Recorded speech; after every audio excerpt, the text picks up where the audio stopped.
Hello, this is another episode of The True Gamer Top 10, and in this episode we're going to talk about the top 10 worst game systems of the 2000s. Yes, from 2000 to 2009. Number 1, Ngage. Came out in March 2005. The Nokia Ngage was a handheld game system and mobile phone hybrid that was built for failure on day one. Released in 2003, this horrendous handheld featured awkward buttons for actual gameplay, while the taco-shaped ergonomics made it look silly for phone usage. The CPU itself operated at a laughable 104 MHz and featured outdated graphics from the PS1 and the mid-90s era. The Ngage cost way too much at a launch price of nearly $300 and failed to sell actual units. It didn't sell well at all. It was ultimately outsold by the GBA, its direct competitor, by 100 to 1. The worst games for the Ngage include Tomb Raider, Tony Hawk's Pro Skater, and Virtua Tennis. Number 2, Gameboy Micro. Released in 2005, this was Nintendo's last desperate attempt to milk the Game Boy name for every penny it's worth. As a matter of fact, this minuscule handheld was only 4 inches wide and a couple of inches tall, and therefore could only play GBA games. That's right, it can't even play original Game Boy titles or Game Boy Color games or cartridges because of its limited size. It felt like a cheap, gimmicky piece of sewage in your hands. The screen was far too small, and considering that the DS was already released many months before, the Game Boy Micro did not sell that much anyway.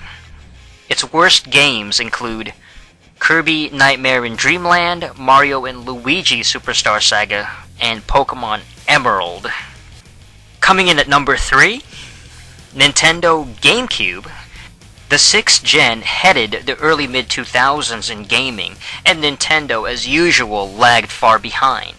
Released in 2001, this was an incredibly weak system compared to the original Xbox, PS2, and even the Dreamcast.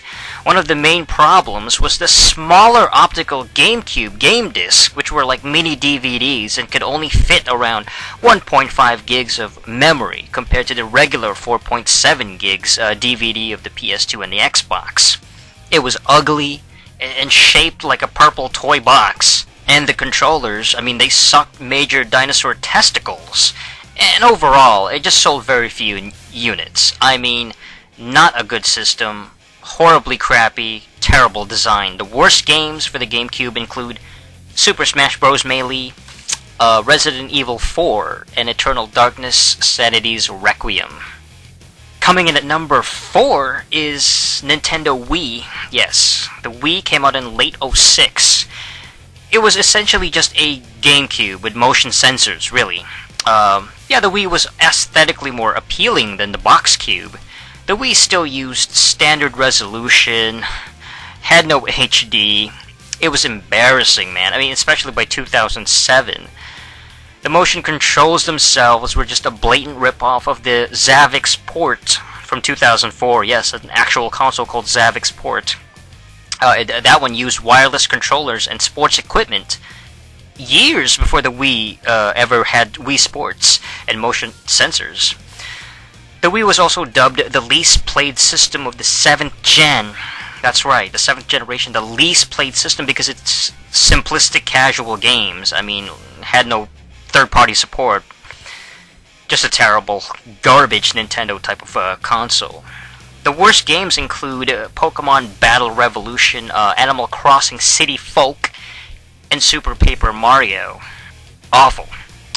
Coming in at number 5 is the Nintendo DSi. Came out in '08. This garbage handheld was basically a cheaper ripoff of the original DS from 2004. The DSi was so horrible it couldn't even play GBA games because the slot were removed. The cameras were also very poor quality and felt more like a gimmick instead of an actual, useful high-res camera. especially compared to the mobile phones and their cameras at the time. Even worse, those who wasted their money on the DSi were slapped in the face with the newer DSi XL model. It was bigger screens, and it was released just a year later. Some of the worst games on the DSi included Legend of Zelda Phantom Hourglass, Animal Crossing Wild World, and Dragon Quest IX Sentinels of the Starry Skies. Number 6, PSP Go.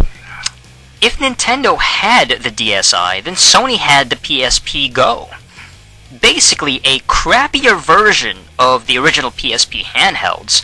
The Go featured so many downgrades and lackluster features that proved how these game companies can just take a step forward, but jump all the way 3 steps back. This came out in 2009.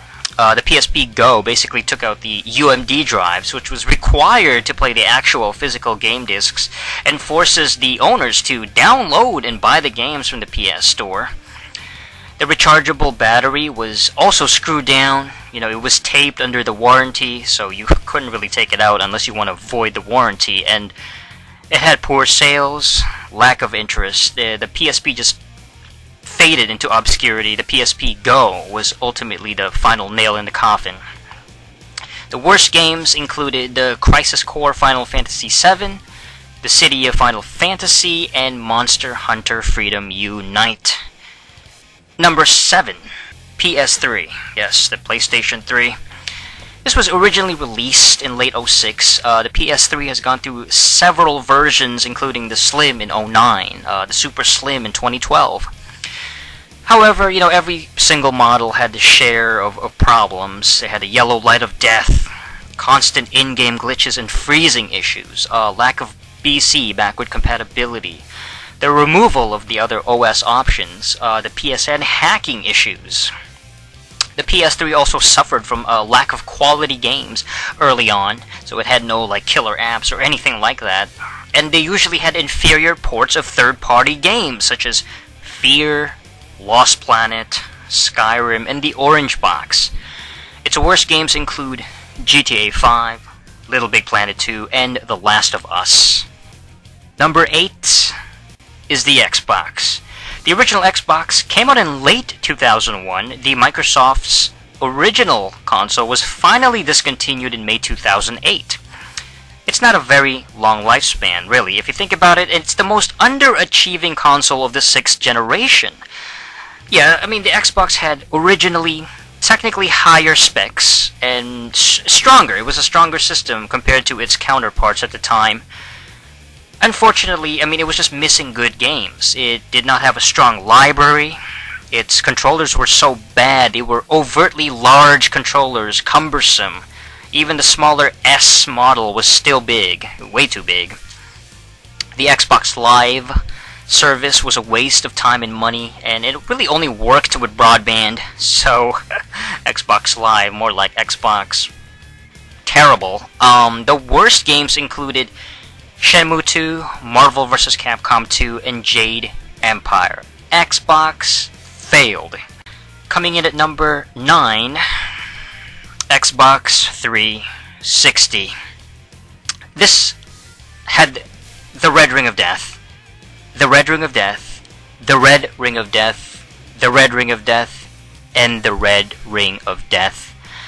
Did I mention the Red Ring of Death? This was easily the crappiest system of the 7th generation in terms of technical ability and technical problems. The original model came out in November 2005 and have been the scourge of gaming around the world.